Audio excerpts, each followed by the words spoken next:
Well, let's start tonight with a look at the Mount Shasta Ski Park, where more snow is accumulating along with several inches of rain in lower elevations.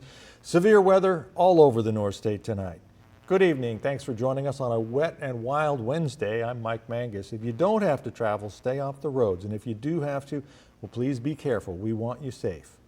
Here are the latest road closures and blockages in the North State from Caltrans District 2. Interstate 5 is closed to all vehicles northbound at the Fondale exit 10 miles north of Reading, along with southbound at Edgewood near Weed. Highway 3 is closed at Scott Mountain. In eastern Shasta County, Highway 299 is blocked at Hat Creek Grade and in Round Mountain. Highway 89 is also blocked north of Lake Britton. And Highway 97 is closed because of the snow near McDowell.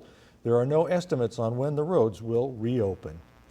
Let's go now to North State weather meteorologist Brian Schofield, who's tracking these strong winds, heavy rain and snow. Hey, Brian. And snow. There's so much of that, too. Let me just get right to the numbers with you. And different levels, too. 5,500 foot level of Mount Shasta, 15 inches so far. We're still adding to these totals. These are preliminary. But you go up to 7,600 feet, you're at 23 inches. So we're getting upwards of several feet as anticipated. Even to Lewiston at the 2,700 foot level, at 3 inches right there. So we know the snow got very low today, and below that 3,000 foot threshold. We even were forecasting it maybe closer down to 2,000 feet. So impressive to see. But let me show you what we're dealing with. Also rain, right? Also rain, and plenty of it, and the rest of the week as well. Flood watch in effect. Even they just added Trinity County as well. Notice how the snow transitions to rain. That's an interesting shot right there to see, because we start off with cold weather this morning, snow, and there's the transition as it just kind of slips over. So most of this will be rain and higher snowfall totals, the upper elevations, closer to the coast as well, down south as well. Give me a little extra time on this. I want to just throw that in there so everyone sees that even out to Chico, we're getting some very heavy rain there as well. And more on the way. This is just getting started. This is our first day of a several-day event. More updates for you coming up in your North State weather. Back to you. Thank you, Brian. Interstate 5 remains closed north of the Fondale exit and south of Weed after the bomb cyclone hit the west coast, dropping a lot of rain and snow in the area. The North State's News' Max Tedford is on I-5 tonight with how travelers and state officials are managing these conditions. Max. Well, Mike, as you can see, I am soaked here along the 5 where the rain has just not let up. And in higher elevations, I'm hearing that snow has continued to maintain this same pace, leaving travelers and officials stuck in the meantime. Yeah, it's very hard. Yeah. Newsroom, originally from Uzbekistan, says he's been stuck with his co-driver since 8 a.m. Wednesday morning, meaning he'd been in the truck at least 5 hours by the time I spoke with him. How you doing in the rain and being in the truck so long? This is very hard. Yeah. Yeah, it's very hard, really. He wasn't near the longest one there, with many drivers expressing their frustration at the wait, one even mentioning they'd been there for almost 20 hours by the afternoon. However, Caltrans officials say there's not another option currently. CHP, they work long shifts to try to keep our highways open and safe as possible.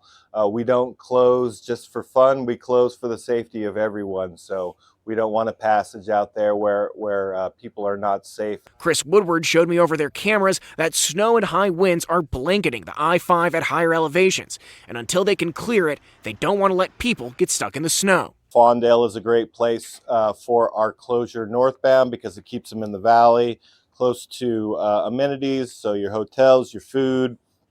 You continue going further north, those run out pretty quickly. Now, with these conditions expected to continue through the week, Woodward said he couldn't give a time for when they expect things to be cleared up, but just asks for patience while that work is being done. Live north of Reading, I'm Max Tedford for the North States News.